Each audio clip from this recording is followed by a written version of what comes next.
ადამიანს ჯერ უნდა კითხო ჩემი აზრით სჭირდება თუ არა შენგან რჩევა. ანუ ეს ფუჩიანი კომპეტენტები არ უნდა დაარიგო უბრალოდ უბრალოდ რა ესე არ გამოდის.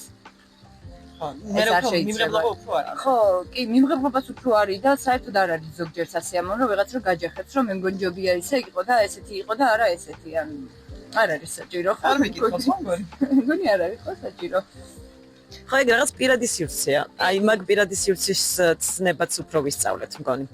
იმიტომ რომ აი შენს ოთახში რომ შენი ნივთები შენს გემოზე გინდა რომ ელაგოს, ვიღაცისთვის შეიძლება არეულად გამოიყურებოდეს, მაგრამ შენთვის ზანდალაგებული იყოს მაგალითად. ნუ შენდაირი პედანტისთვის შეიძლება რომ მაგრამ ყოველ შემთხვევაში ეგრეა და აი ეგ პირადი სივრცეები მაგ არ არის მარტო ფიზიკური, ხო ეს პირადი სივრცე, რასაც ვხედავ მარტო ან ჩემ ოთახში არ შემოხვიდი, არ არის მარტო პირადი სივრცე, ან რაღაცა ფიზიკურადაც, ანუ ზედმეტად ნუ მომიახლოვდები, ან მაგალითად ჩემს ცხოვრებაში ზედმეტად. აი ეგ რაღაცები საიდან მოვიდა, როდის დავიწყეთ ვისწავლეთ. მე მგონია რომ ჩვენმა თაობამ ისწავლა ეგ რაღაცები.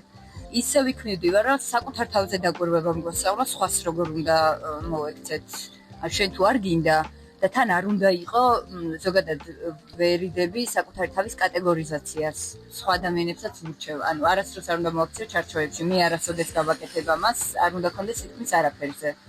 ცვალებადი ხარ და ამის მიმღებლობა უნდა გქონდეს, არ უნდა ჩაკეტო რაღაც შეიძლება შემოვიდეს ახალი აღქმა, ახალი იდეა და არ უნდა ჩაკეტო ეს შენში. მიმღებლობა უნდა გქონდეს და რაღაც არხი ყოველთვის ღია უნდა დატოვო რაღაც ახალი ცვლილებისთვის შენში.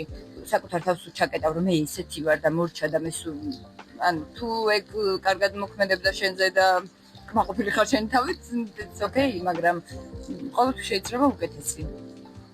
და ცვლილება ყოველთვის კარგია.